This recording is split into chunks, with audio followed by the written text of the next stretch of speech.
एक अद्भुत पौराणिक कथा। पुण्य का दान।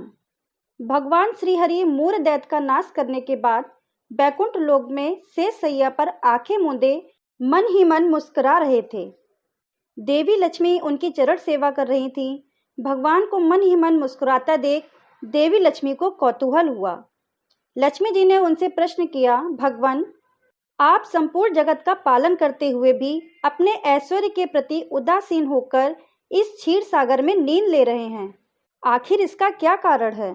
श्री हरि पुनः मुस्कुराए और अपनी मोहक मुस्कान बिखेरते हुए बोले, हे प्रिय, मैं नींद नहीं ले रहा हूँ, बल्कि अपनी अंतर्दृष्टि से अपने उस तेज का साक्षात्कार कर रहा हूँ जिसका योगी अपनी दृष्टि से दर्शन कर लेते हैं।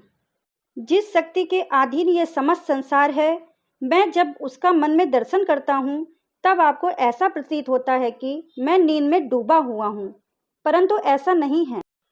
भगवान ने इतनी रहस्यमय तरीके से बात कही कि लक्ष्मी जी को कुछ बातें समझ में आ गई और कुछ बातें समझ में नहीं आई। उन्होंने पुनः प्रश्न किया, हे नाथ, क्या आपके अतिरिक्त कोई और भी शक्ति है जिसका ध्यान आप स्वयं करते हो? यह बात तो मुझे घोर विस्मय में डालती है। तब श्री हरि ने कहा, देवी, इस बात को अच्छी तरह समझने के लिए आपको गीता के रहस्य को समझना होगा। आप सेवा करती हैं। गीता के आरंभ के 5वें अध्यायों को मेरे मुख जाने, 6 से 15वें अध्याय को मेरी 10 भुजाएं समझिए। गीता का 16वां अध्याय मेरा उदर है, जहाँ क्षुधा शांत होती है। अंतिम के 2 अध्यायों को मेरे चरण कमल समझिए। भगवान ने गीता के अध्यायों की इस प्रकार व्याख्या कर दी। लक्ष्मी जी की उलझन घटने की बजाय और बढ़ने लगी। भगवान ने भाप लिया कि देवी के मन में क्या चल रहा है। श्री हरि ने पुनः कहा, देवी, जो व्यक्ति गीता के एक भी अध्याय अथवा एक भी श्लोक का प्रतिदिन पाठ करता है, वह सुशर्मा की तरह सभी पापों से मुक्त हो जाता है। अब तो देवी लक्ष्मी और उलझ गईं। उन्होंने संयत भाव में अपनी अधीरता व्यक्त करते हुए कहा, हे नाथ, यह आपकी क्या लीला है? एक के बाद एक आप पहेलियां कहते ही जा रहे हैं। कृपया आप मेरी जिज्ञासा शांत करें। भगवान पुनः मुस्कुराने लगे और उन्होंने लक्ष्मी देवी को सुशर्मा की कथा सुनानी शुरू की। सुशर्मा एक घोर पापी व्यक्ति था। वह हमेशा भोग विलास में डूबा रहता था। मदिरा और मांसाहार इसी में जीवन बिताता। एक दिन सांप काटने से उसकी मृत्यु हो गई। उसने नरक में अनेकों यातनाएं झेली और फिर से पृथ्वी पर एक बैल के रूप में जन्म ले लिया। अपने मालिक की सेवा करते उसे बैल के रूप में 8 साल गुजर गए। उसे भोजन कम मिलता, लेकिन परिश्रम जरूरत से ज्यादा करनी पड़ती थी। एक दिन बैल मूर्छित होकर बाजार में गिर पड़ा। बहुत से लोग जमा हो गए। वहां उपस्थित लोगों में से कुछ ने बैल का अगला जन्म सुधारने के लिए अपने अपने हिस्से का कुछ पुण्य दान करना शुरू किया। उस भीड़ में एक वेश्या भी खड़ी थी। उसे अपने पुण्य का पता नहीं था, फिर भी उसने कहा, उसके जीवन में जो भी पुण्य रहा हो उसका अंश बैल को मिल जाए। बैल मरकर यमलोक पहुंचा।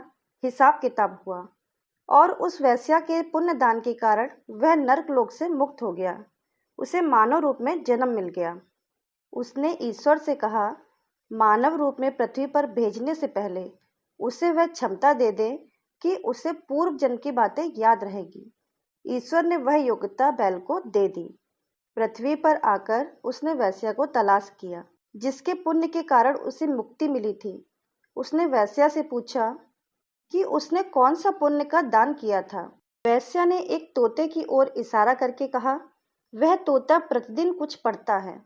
उसे सुनकर मेरा मन पवित्र हो गया। वही पुण्य मैंने दान कर दिया है।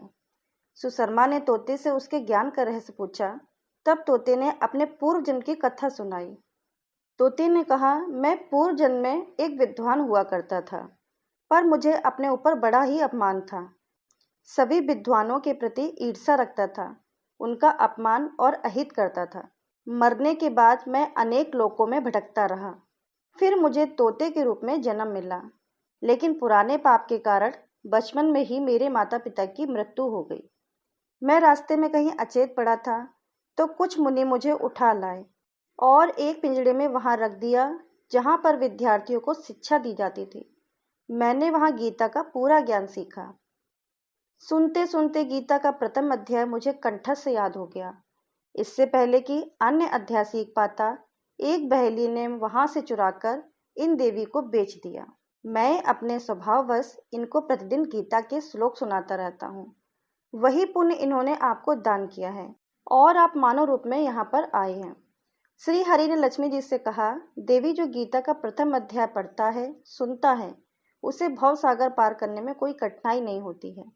इस प्रकार भगवान ने श्रीमद् भागवत गीता के विभिन्न अध्यायों को अपने शरीर का अंग मानते हुए बताया है कि गीता में साक्षात उनका वास है। गीता को स्पर्श करने का अर्थ है आप श्री नारायण के अंगों का स्पर्श कर रहे हैं। भगवान का स्पर्श करके सौगंध लेने के बाद कोई भी असत्य नहीं कहेगा। इसी विश्वास के साथ गीता की सौगंध दी जाती है। अगर आप सभी भक्तों को ये पौराणिक कथा पसंद आई हो तो प्लीज़ हमारे चैनल को लाइक करिए, सब्सक्राइब करिए, शेयर करिए, बेल आइकन को प्रेस कीजिए ताकि आने वाली नोटिफिकेशन आपको तुरंत मिल सके। कहानी सुनने के लिए, अपना अमूल्य समय देने के लिए धन्यवाद भक्तों।